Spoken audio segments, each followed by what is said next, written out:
오늘 본문 속 두 주인공은 아브라함과 아비멜렉이라는 사람입니다. 아브라함은 여러분이 잘 아시듯이 갈대아 우루, 자기 고향을 떠나서 정처 없이 떠돌아다니던 그런 유목민이었고, 아비멜렉은 블레셋 지역의 연합 왕이었습니다. 블레셋 지역의 연합 왕이 무엇이냐? 그 뜻을 잠시 설명을 좀 하고 가겠습니다. 성경에 나오는 블레셋의 대표 도시들이 있어요. 여기 지금 보시면 가자, 아스글론, 아스돗, 에그론, 가드. 많이 들어보셨죠? 예. 블레셋의 대표적인 5도시예요. 그런데 아브라함 당시에는 여기 그랄이라는 곳의 군주였던 아비멜렉이 이 지역을 전체 대표하는 왕이었다. 그런 뜻입니다. 그러니까 저 대표적인 5도시를 제치고 그랄 군주가 왕이 되었다면 아비멜렉의 힘이 얼마나 강했는지 그걸 알 수 있는 겁니다. 블레셋의 그렇게 연합 왕과 한낱 떠도는 유목민의 관계라면 아브라함은 아비멜렉 앞에서 고개도 못 드는 그런 처지여야 당연합니다. 그런데 오늘 본문을 보면 아비멜렉이 아브라함을 먼저 찾아와서 사장사장하는 모습을 보여요. 23절을 좀 먼저 볼까요? 너는 나와 내 아들과 내 손자에게 거짓으로 행하지 아니하겠다고 여기서 하나님을 가리켜 내게 맹세해달라.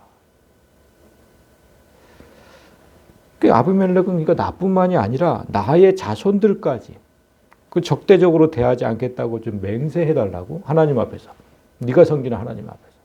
그 지금 사정을 하고 있어. 아비멜렉이 아브라함을 되게 두려워한다는 걸 이 구절에서 알 수 있습니다.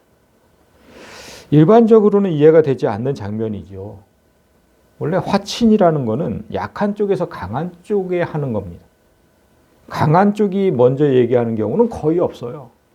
만약에 강한 쪽이 화친을 청한다면 거기에 합당한 이유가 반드시 있어야 합니다. 그러면 아비멜렉이 아브라함을 지금 이토록 두려워해서 먼저 화친을 청하는 이유, 그거를 좀 살펴봐야 되겠습니다. 아브라함이 이제 고향을 떠나서 가나안에 도착했을 때, 좀 원래 고향이 여기였죠? 갈대아 우루. 아버지랑 다 이제 떠났잖아요. 조카 롯하고. 그래서 하란까지 갔어요. 거기서 하란에서 아버지 데려가 죽죠. 그래서 조카 롯하고 이제 여기까지 내려오니 이제 하나님이 말씀하신 요 가나안 땅, 여기까지 내려와서 헤브론이라는 곳에 살아요. 그런데 이때 가뭄이 되게 크게 들죠. 기근이 와요, 기근이. 가나안 땅에. 그래서 어디로 갑니까? 요 애굽, 여기로 피신을 한번 하죠. 그리고 이제 기근이 끝나서 다시 돌아와서 헤브론에 살아요. 근데 24년쯤 지난 다음에 또다시 큰 기근이 들어요. 그때는 애굽으로 가지 않고 요 지중해 연안, 여기가 이제 블레셋 땅인데, 여기 아까 봤던 요게 지중해예요. 여기 지금 헤브론에 살다가 여기 지금 그랄 땅으로 피했다. 그 말이에요. 두 번째 기근이 왔을 때. 저 그랄 땅이 블레셋 땅 중에서는 되게 큰 곡창지대였거든요. 그런데 아브라함이 저 기근 2번 있을 때, 한 번 애굽으로 피하고 한 번 저 그랄 땅으로 피했을 때 같은 잘못을 범하죠. 뭔지 아시죠? 자기 아내 사라를 여동생이라고 거짓말한 거. 오늘 본문 속 주인공 아비멜렉은 그때 아브라함을 처음 만나요. 근데 당시 아브라함의 나이가 99세였고 사라의 나이가 89세였어요. 하나님께서 헤브론에 거주하고 있던 아브라함에게 나타나셔서 아들을 낳을 것이라고 말씀하셨을 때 뒤에서 듣고 있던 사라가 웃었다라는 건 여러분이 다 잘 아실 거예요. 90세 할머니가 아이를 낳는 건 불가능하잖아요. 그건 진짜 불가능하잖아요. 그래서 사라가 아이를 낳을 수 있는 젊음을 되찾기 전에는 그건 진짜 일어날 수가 없는 일이에요. 뭐 생리를 다시 해야 되잖아요. 그런데 하나님께서 사라에게 젊음을 주셨다는 사실을 우리는 아비멜렉을 통해서 알게 돼요. 아비멜렉이 사라를 보고서 한눈에 반하잖아요. 그리고 그녀를 아내로 삼아요. 20장 1절을 보면 아브라함이 거기서 그 네게브 땅으로 옮겨가 가데스와 술 사이 그랄 나오죠. 그랄에 거류해요. 근데 그의 아내 사라를 자기 누이라 하였으므로 그랄 왕 아비멜렉이 사람을 보내어 사라를 데려갔더니 블레셋의 연합 왕이 여자가 없어서 할머니를 아내로 삼겠습니까? 90세 된 할머니를? 그렇지는 않잖아요. 그럴 이유가 없잖아요. 그러니까 사라는 할머니라고 생각할 수 없을 만큼 젊고 아름다웠다는 거예요. 100세 된 할아버지 아브라함이 사라를 누이 동생이라고 얘기했을 때 그걸 거짓말이라고 받아들일 수가 없었죠. 그런데 신혼 첫날 밤이 됐을 때 그 밤에 하나님이 아비멜렉에게 현몽하시고 그에게 이르시되 네가 데려간 이 여인으로 말미암아 네가 죽으리니 그는 남편이 있는 여자임이라 이렇게 얘기하셔요. 아비멜렉에겐 청천벽력 같은 일이죠. 아브라함이 여동생이라고 했고 사라도 아브라함을 오빠라고 했어요. 그들의 말을 믿고 결혼한 사람에게는 잘못이 없어요. 그런데 이 결혼으로 인해서 죽게 된다면 당연히 억울할 만합니다. 아비멜렉은 하나님께 자신의 억울함을 탄원했고 하나님께서 이렇게 말씀하시죠. 그러면 이제 그 사람의 아내를 돌려보내라. 그는 선지자다. 그가 너를 위하여 기도하면 네가 살려니와 네가 돌려보내지 아니하면 너와 네게 속한 자가 다 반드시 죽을 줄 알지니라. 하나님께서 말씀하신 해법이 있어요. 네가 죽지 않는 해법. 뭐냐? 첫째, 사라를 돌려보낼 것. 두 번째, 아브라함의 기도. 아브라함이 기도하면 네가 살 것이다. 왜 아브라함이 기도하며 살까? 그 이유로 저렇게 말씀하셨어요. 왜냐하면 그는 내 선지자이기 때문에. 여러분, 선지자라고 번역된 단어 이제 히브리어로 이제 나비라고 하는데요.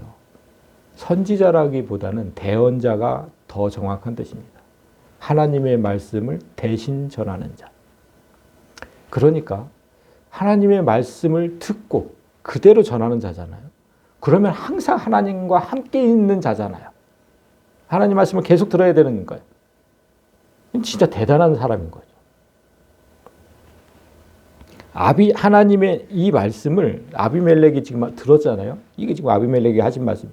이거를 아비멜렉이 잊지 않은 거예요. 잊지 않았어요. 그래서 오늘 본문 첫 절을 보면 그때의 아비멜렉과 그 군대 장관 비골이 아브라함에게 말하여 이르되 네가 무슨 일을 하든지 하나님이 너와 함께 계시도다. 뭡니까? 대언자. 하나님과 함께 항상 있어야 하는. 그걸 잊지 않은 거예요. 그래서 딱 이거부터 얘기한 거예요. 지난 주일에 우리는 내게 하신 말씀과 내게 하신 일들을 기억한다면 죽어있던 내 영혼이 되살아날 수 있다라는 말씀을 들었습니다. 아비멜렉은 하나님을 섬기는 사람이 아니었는데도 불구하고 몇 년 전 꿈속에서 만난 하나님을 기억하고 오늘 아브라함을 찾아왔어요. 그런데 여러분, 왜 갑자기 찾아왔을까가 중요한 거 아니겠습니까? 이게 지금 몇 년이 지난 거예요. 왜 갑자기 찾아왔을까요? 한 나라의 왕이 군대 장관까지 대동하고 이렇게 유목민을 찾아올 일이 뭐가 있을까요? 아비멜렉이 하나님 말씀을 기억한 게 또 하나 있잖아요. 아까 말씀하셨던 거. 내 선지자 아브라함에게 해를 가하면 너는 죽는다. 다 기억하고 있어요. 그래서 지금 그 말씀을 기억하고 다시 아브라함을 찾아왔다면 뭔가 지금 그 몇 년 전 그때처럼 아브라함으로 인한 어떤 재앙이 내게 닥칠 거를 지금 두려워해서 온 거예요. 대체 아비멜렉은 어떤 위협을 느꼈기에 이렇게 한 걸음에 달려왔을까? 그의 말을 좀 더 들어봐야 되겠죠. 그래서 다음 절을 보시면 그런즉 너는 나와 내 아들과 내 손자에게 거짓으로 행하지 아니하겠다고 여기서 하나님을 가리켜 내게 맹세하라. 내가 네게 후대한 대로 너도 나와 네가 머무는 이 땅에 행할 것이니라. 그런즉 그랬어요. 그런즉 뭡니까? 너는 하나님과 항상 함께하는 대언자이기 때문에. 그러니까 거짓을 말하면 안 된다고 하는 겁니다. 하나님의 대언자가 거짓말을 하면 되겠느냐? 거짓말하지 마라. 아주 강하게 얘기하는 거예요. 거짓말하지 마라. 몇 년 만에 갑자기 찾아와서 다짜고짜 거짓말부터 하지 말라고 얘기를 해요, 지금. 이게 너무 이상하잖아요. 여러분 몇 년 전에 아브라함이 아내를 누이 동생이라고 거짓을 말해서 자신이 위험에 처했다. 죽을 뻔했잖아. 그것처럼 지금도 너는 거짓을 말해서 나와 내 자손들을 위험에 빠뜨리지 말라고 지금 얘기하는 거거든요. 무슨 얘기를 듣고 싶어서 지금 이러는 걸까? 아브라함에게 뭐 거짓말하지 말고 진실을 얘기하라 막 이런 거잖아요. 지금 무슨 얘기를 듣고서 이러는 걸까? 그리고 내가 네게 후대한 대로 그랬어요. 너도 우리에게 선을 베풀라는 거죠. 이것도 무슨 뜻일까? 몇 년 전 일을 기억을 해보면 아브라함이 거짓을 말했을 때 아비멜렉은 하나님을 통해서 사실관계를 알게 됐어요. 그래서 자기를 위험에 빠뜨린 아브라함을 불러서 책망을 하잖아요. 네가 어떻게 나를 이렇게 할 수 있느냐? 나 너한테 선의를 베풀었는데 왜 나를 죽이려고 이랬느냐? 이러면 막 책망하잖아요. 그런데 책망 후에는 아브라함 돌려보내면서 엄청난 보상을 해요. 아비멜렉이 양과 소와 종들까지 이끌어서 아브라함에 주고 그의 아내 사례는 뭐 당연히 돌려보냈고 아브라함에게 이르되 내 땅이 네 앞에 있으니 네가 보기에 좋은 데로 가자. 아무 데서나 살아라. 네가 살고 싶은데 그 땅을 너한테 주겠다 이거잖아요. 그리고 사라에게 이르되 내가 은 1000개를 네 오라비에게 주어서 그것으로 네 수치를 가리게 해요. 얼마나 많은 걸 받았습니까? 자신이 속아서 한 결혼이었는데 오히려 엄청난 보상과 대우를 해줬어요. 아비멜렉은 이때를 기억해서 너도 우리에게 선한 대우를 해달라 이렇게 요구를 하고 있는 거예요. 그러니까 아비멜렉의 말은 네가 그때처럼 거짓을 말하면 내가 큰 곤경에 처하니까 오늘은 제발 진실을 말해라. 그리고 내가 진실을 알게 됐을 때 내가 너에게 행했던 것처럼 너도 나에게 선을 베풀어라. 지금 이렇게 얘기한 겁니다. 블레셋의 연합왕 아비멜렉이 유목민 할아버지 앞에서 이토록 애가 타는 이유를 우리는 잘 모르겠는데 아브라함이 철석같이 알아듣고 단번에 알아듣고 그렇게 하겠다고 얘기를 해요. 아브라함이 이르되 내가 맹세하리라. 아브라함과 아비멜렉 사이에 뭔가 또 하나의 사건이 있었던 게 분명하죠.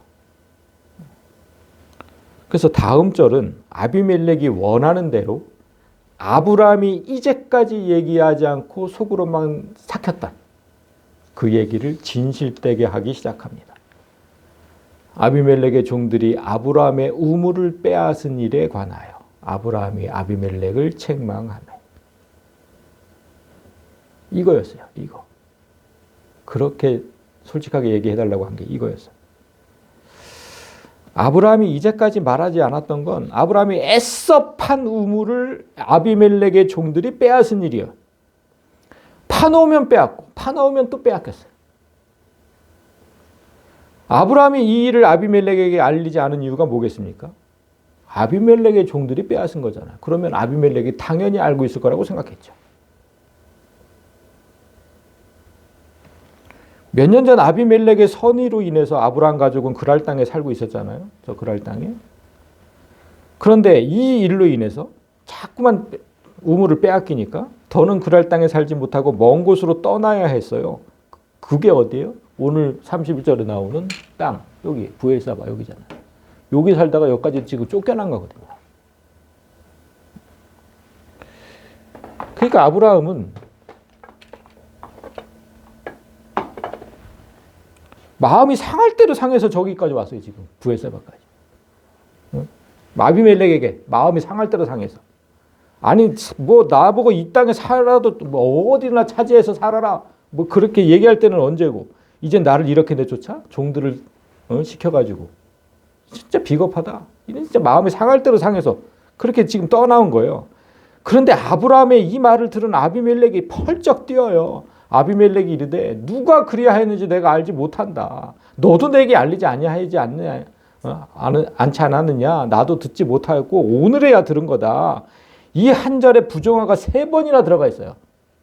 알지 못했다. 알리지 않았다. 듣지 못했다. 3번이나. 그러니까 자기 결백을 강하게 주장하고 있는 거예요.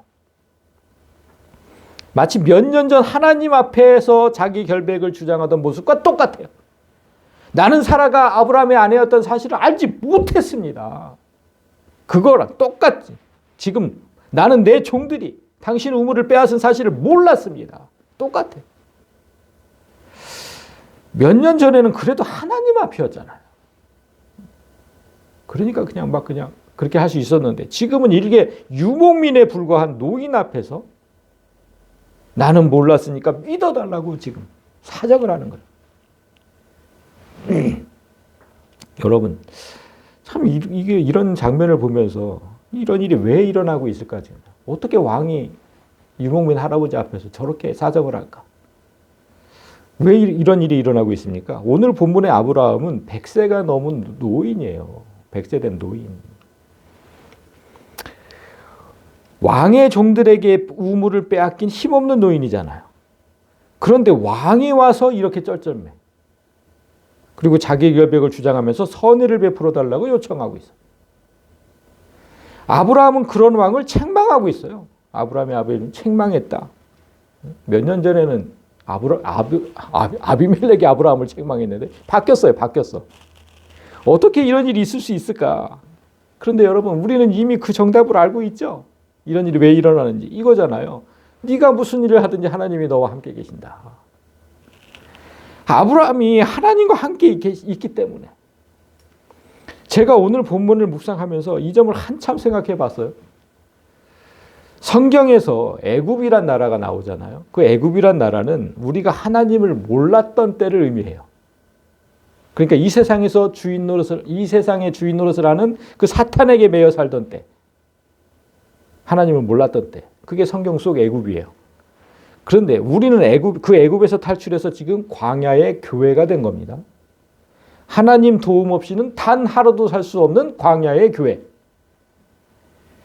그 세상에서, 이 광야 같은 세상에서 우리가 맞닥뜨리는 세력들이 바로 블레셋, 에돔, 모압, 암몬, 성경에 나오는 그런 족속들이에요.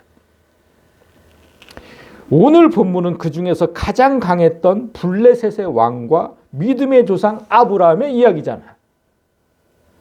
그러니까 생각을 해봐야지. 내가 이 세상에서 살면서 나는 믿음의 사람인데, 블레셋은 지금 이 세상의 왕이고, 내가 이 세상에 살면서 나와는 비교할 수도 없는 세상에서 가장 영향력 있는 사람이 나를 함부로 대하지 못하고 쩔쩔매는 때가 있었을까? 아브라함이 하나님의 사람인 것을 알아서, 그의 뒤에 너무나 강한 하나님이 계신 것을 알아서 아비멜렉이 아브라함 앞에서 전전긍긍하는 것처럼 우리가 세상 사람들에게 그런 대접을 받아본 적이 있을까? 아니 여러분, 히브리서 믿음장을 보면 아브라함을 뭐라고 설명합니까? 아브라함은 그랬대요. 내가 결국 갈 곳은 천국이니까 이 땅에는 아무것도, 집도 필요 없다. 그래서 천막을 짓고 살았다. 이 히브리서에 나와 있잖아. 그거 우리도 똑같아요. 우리도 이 땅에서 돈, 명예, 권력 이런 거 별로 바라지 않아요. 천국을 바라보며 사는 사람들 말하잖아요. 우리도. 아브라함과 똑같아요. 그리고 아브라함이 하나님의 선지자고 대언자였다고 했잖아요. 우리는 아닙니까? 우리도 선지자고 대언자예요. 우리가 하나님 말씀을 받고 세상 나가서 전하잖아요. 아브라함과 우리도 똑같이 살아가요. 그런데 왜 우리는 아브라함이 받은 대접을 받지 못할까? 세상 사람들에게. 아니 세상에 누가 우리에게 잘못하면 하나님께 벌을 받을까 두려워서 우리에게 먼저 다가와 친하게 지내자고 합니까? 저 사람한테 잘못하면 내가 큰 벌을 받을 것 같아. 이런 사람이 있어요? 우리가 이런 대접을 받지 못하는 건 그 누구도 우리 뒷배가 하나님이란 사실을 인정하지 않기 때문이에요. 그렇잖아요. 하나님을 믿는다고는 하는데 하나님이 함께 계신다고는 보이지 않는 삶. 그런 삶이 우리를 비참하게 만드는 거예요. 제가 청년 시절만 해도 여러분, 세상 사람들이 기독교인들을 얼마나 어려워했는지 아세요? 여러분들 다 경험했을 거예요. 진짜 그때는 어려워했어요, 교인들을. 함부로 대하지 못했어요. 교인을 함부로 대했다가는 나한테 안 좋은 일이 생길 것 같다는 얘기도 저는 자주 들었어요. 그땐 그런 얘기들을 했어요, 세상 사람들이. 술과 담배를 하는 사람은 나 같은 사람이 교회에 가도 되냐고 물어봤어요. 그 그만큼 교회는 세상과 다른 곳이었고 아무나 함부로 다닐 수 없는 곳으로 여겨졌어요. 그런데 오늘날 교회는 그 경계가 무너졌죠. 세상과의 경계가 완전히 무너졌죠. 어떤 목사는 교회 마당에 흡연실을 만들어 놓고는 우리 교회엔 진입장벽이 없다고 홍보하는 것도 봤습니다. 분당에 있는 큰 교회 목사. 그렇게 홍보를 하더라고요. 진입장벽이 없다. 여러분, 하나님이 거룩하시니 너희도 거룩하라는 말씀이 분명히 있습니다. 하나님이 세상과 구별되셨으니까 너희도 세상과 구별되어야 한다. 너희는 세상과 뭔가 좀 달라야 한다. 그러신 거잖아요. 그런 말씀은 철저히 무시하고 세상과 구별됨의 경계를 교회 진입장벽이라는 말로 바꿔서 그냥 허물어 버렸어요. 여러분, 교회와 세상의 거룩한 경계가 무너지면 아무도 우리 뒤에 하나님이 있다는 사실을 믿질 않아요. 그냥 세상과 똑같은 거잖아요. 그러면 누가 믿습니까? 우리 뒤에 하나님이 있다는 거를. 그래서 오늘날 세상이 우리를 어렵게 대하지 않는 거예요. 아, 저 사람 건들면 내가 큰일 날 것 같은데? 이런 생각하지 않잖아요. 아무도 우리 뒤에 하나님이 있다고 생각하지 않아요. 거룩의 경계가 무너져서 그래요. 아비멜렉이 아브라함을 어렵게 대한 이유는 하나님께서 하신 말씀을 기억했기 때문이고 또 하나 있어요. 하나님께서 아브라함과 함께 계신다는 사실, 그거를 몇 번이나 봤어. 몇 번이나. 아비멜렉이 아브라함을 통해 보았던 하나님, 먼저 첫 번째 20장 17절에 있어요. 아브라함이 하나님께 기도하며 하나님이 아비멜렉과 그의 아내와 여종을 치료하사 출산하게 하셨으니 여호와께서 이미 아브라함의 아내 사라의 일로 아비멜렉 집의 모든 태를 닫으셨습니다. 아비멜렉이 사라를 데려갔다는 이유로 아비멜렉 집안에 씨가 말랐어요. 그 누구도 임신을 하지 못해. 근데 아브라함이 기도하니까 그 모든 저주가 풀려요. 그 하나님께서 말씀하신 거잖아요. 그렇게 될 것이다. 아브라함이 기도하면 그렇게 될 것이다. 그 말씀대로 아브라함의 기도 후에 여자들이 임신하는 걸 봤어요. 그는 정말 아브라함을 통해서 하나님을 본 거예요. 그가 또 무엇을 봤는지 두 번째를 봅시다. 21장 2절에 사라가 임신하고 하나님이 말씀하신 시기가 되어 노년의 아브라함에게 아들을 낳으니 아브라함이 그의 아들 이삭이 태어날 때 100세였다. 아브라함이 이삭을 낳은 곳은 그랄 땅이었습니다. 그랄 왕 아비멜렉이 사라의 출산 사실을 모를 리 없죠. 하나님이 말씀하신 대로 남자 100세, 여자 90세의 아들을 낳았어요. 그는 이때도 아브라함을 통해 하나님을 확실히 보았습니다. 아비멜렉이 이런 경험을 했기 때문에 아브라함 앞에서 쩔쩔매는 거예요. 그의 뒤에는 전능하신 하나님이 있다. 이제 이런 사람을 아브라함이 어떻게 대하는지 볼까요? 27절을 보면 아브라함이 양과 소를 가져다가 아비멜렉에게 주고 두 사람이 서로 언약을 세우니라. 몇 년 전 아브라함은 자신이 실수해서 아비멜렉을 공경에 빠뜨렸지만 오히려 많은 재산을 얻어서 나온 사실을 기억하고 있어요. 잊지 않고 있어요. 그럼 갚아야죠. 은혜를. 우리가 세상 사람들한테 은혜를 입을 수 있어요. 도움을 받을 수 있어요. 그런데 여러분, 우리는 하나님이 뒷배잖아. 훨씬 많은 걸로 갚아야죠. 그래야지 우리에게 하나님이 함께 있다고 믿지 않겠습니까? 지금 그걸 하는 거예요. 그거. 아브라함은 그때 아비멜렉에게 받은 소와 양을 그대로 돌려줘요. 그러나 그것만으로는 자기가 받은 것에 비해서 턱없이 부족해요. 왜냐하면 그때는 모두 받았다. 종들도 받았죠. 또 은천개도 받았죠. 턱없이 부족해. 그래서 아브라함이 언약식을 거행해요. 아브라함이 7 암양 새끼를 따로 놓으니, 자, 소와 양을 아비멜렉에게 주고는 7마리의 암양 새끼를 따로 놓았대요. 이쪽에. 그러니까 아비멜렉이 궁금해서 묻죠. 아비멜렉이 아브라함에게 이르되 이 7 암양 새끼를 따로 놓은 이유가 뭐냐? 아브라함이 이르되 너는 내 손에서 이 암양 새끼 7을 받아 내가 이 우물판 증거를 삼으라 하고, 당시 맹세법의 전형은 동물을 반으로 갈라서, 아시죠 여러분? 반으로 갈라서 양쪽에 두고 맹세하는 당사자가 그 사이를 지나가죠. 만약 맹세를 어기면 둘로 갈라진 동물처럼 내 몸도 둘로 찢겨도 좋다. 진짜 맹세가 아주 강한 거죠. 아브라함은 암양 새끼 7마리를 두고 이곳의 우물은 내가 판 우물이라는 사실을 확인하라고 지금 맹세하라고 하여. 그런데 여러분, 이 말에는 숨겨진 뜻이 있는 거예요. 뭐가 숨겨져 있을까요? 아비멜렉 종들에게 빼앗겼던 그랄 땅의 우물. 그 우물을 더는 문제 삼지 않고 당신에게 주겠다는 의미가 포함된 겁니다. 이렇게 되면 아브라함은 아비멜렉에게 몇 년 전 받았던 은혜를 갚고도 남는 거예요. 그 우물을 주면서. 왜 그런지 아세요, 여러분? 여러분, 당시 우물을 어떻게 팠겠습니까? 아브라함 시대는 지금으로부터 4,000년 전이에요. 4,000년 전. 미개인들 사는 때 아닙니까? 4,000년 전이면. 여러분, 우리 과학자들이 이렇게 시대 구분을 해놓은 게 있잖아. 그 구분 시대로 보면 청동기 시대예요. 철이 나지도 않은 청동기 시대. 구리 조각 나던. 그래서 인간이 가진 최고의 기구가 구리 조각. 그 구리 조각을 가지고 땅을 깊이 파고 들어가기엔 너무 약하잖아요. 더군다나 당시 구리는 일반 서민들이 가질 수 없는 고가였어요. 그러면 우물을 어떻게 팠을까? 일반 서민들은. 그 농사꾼들은. 유목민들은. 어떻게 팠을까요? 우물. 아니, 뭐 삽도 없고 곡괭이도 없잖아요. 없던 청동기 시대라니까. 당시에 여러분, 사람이 마실 물도 필요했죠. 우물을 파야 사람이 마시죠. 그런 마실 물도 필요했지만 농사를 지어야 되는 그 많은 물이 필요했고 가축을 길러야 돼. 그럼 얼마나 많은 물이 필요했겠습니까?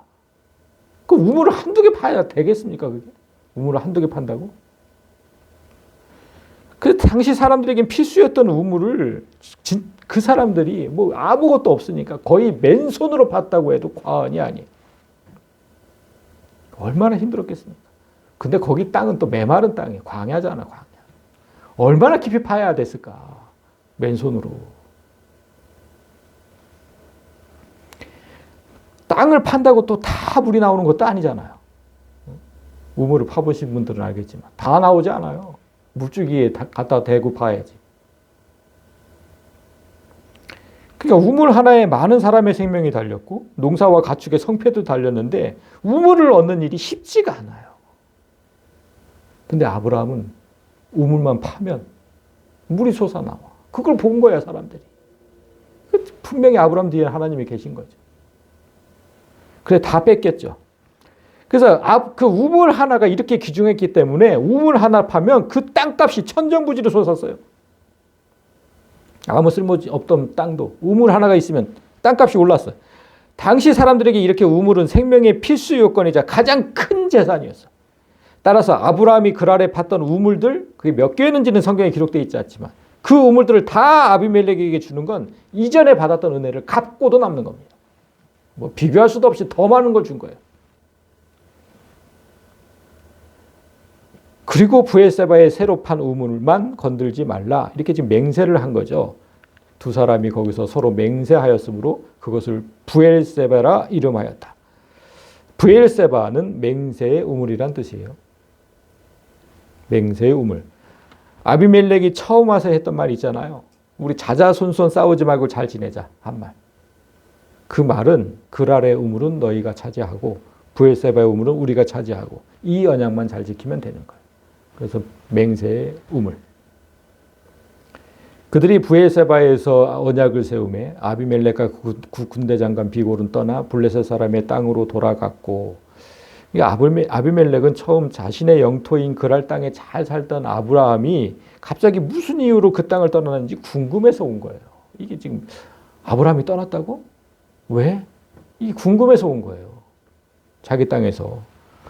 혹시나 아브라함이 좋지 않은 이유로 떠났다면 그 뒤에 계신 하나님이 또 어떻게 하실지 모르니까 두려웠던 겁니다. 그러니까 와서 솔직하게 얘기해달라, 솔직하게 얘기해달라 그런 거예요.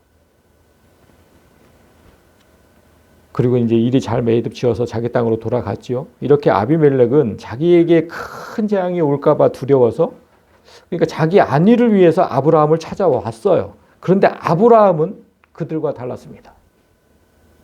자기 안위를 생각하지 않았어요. 아브라함이 어떻게 했는지 그 다음 절을 보세요.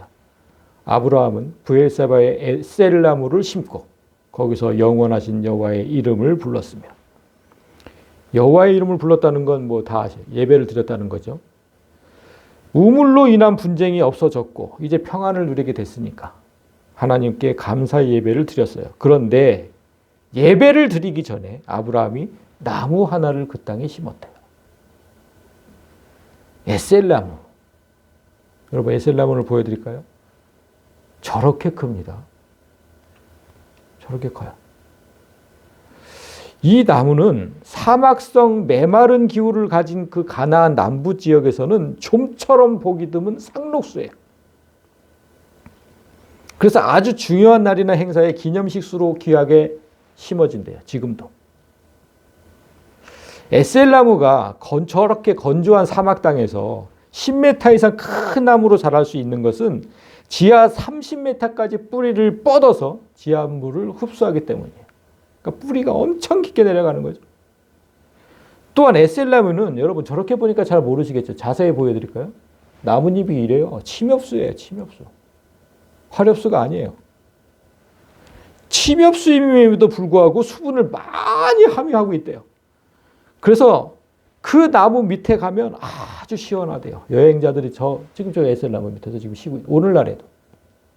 저 지역 여행하면서 오늘날에도.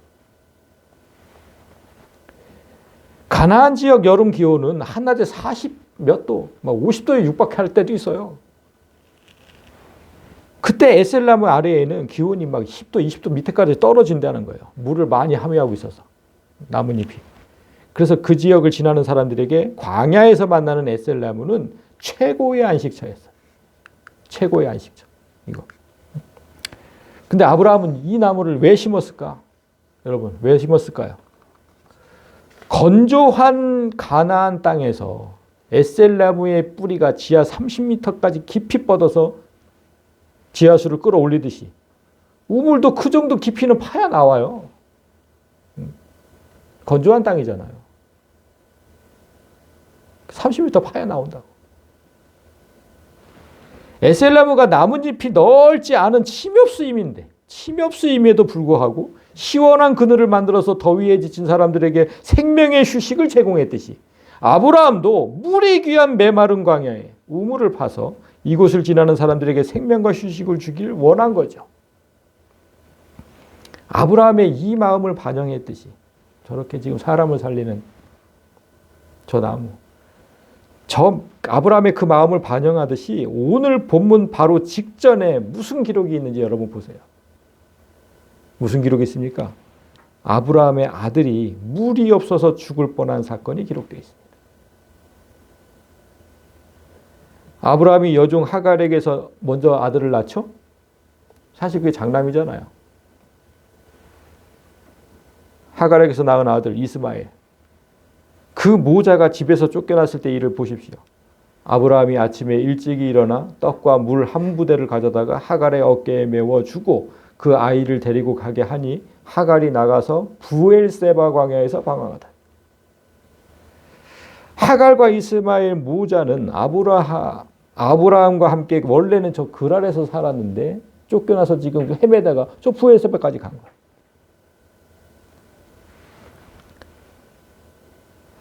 지금 아브라함이 거주하고 있는 땅이잖아요. 저 브엘세바가. 거길 먼저 간 거예요. 하갈과 이스마엘이. 그러니까 아들이 간 길을 후에 아버지도 똑같이 간 거죠. 아들이 저 길을 가는 동안, 그랄에서 브엘세바까지 가는 동안 물이 다 떨어져요. 물이. 가죽 부대의 물이 다 떨어진지라. 그래서 하갈이 그 자식을 관목덤불 아래에 두고 찌는 듯한 더위와 탈수 현상에 모자가 이제 죽을 위기에 처한 거죠. 그리고 이르되 아이가 죽는 것을 참아보지 못하겠다 하고 화살 한바탕 거리 떨어져서 마주 앉아 바라보며 소리내어 우니. 어린 아들과 쫓겨났는데 물이 없어서 죽는 형편이 얼마나 서러웠겠습니까? 다행히 하나님의 은혜로 샘물을 발견하고 목숨을 건져요. 그런데 아브라함의 첫 아들이 물이 없어서 죽을 뻔했다는 거 아닙니까? 성경은 그로부터 시간이 흘러서 아브라함이 바로 그곳에, 아들이 죽을 뻔한 그곳에 우물을 파고 에셀나무를 심었다고 기록한 거예요. 그러니까 내 아들이 물이 없어서 더위를 피하지 못해서 죽는 일이 더는 없게 하겠다. 그런 하나님의 은혜를 볼 수 있는 겁니다.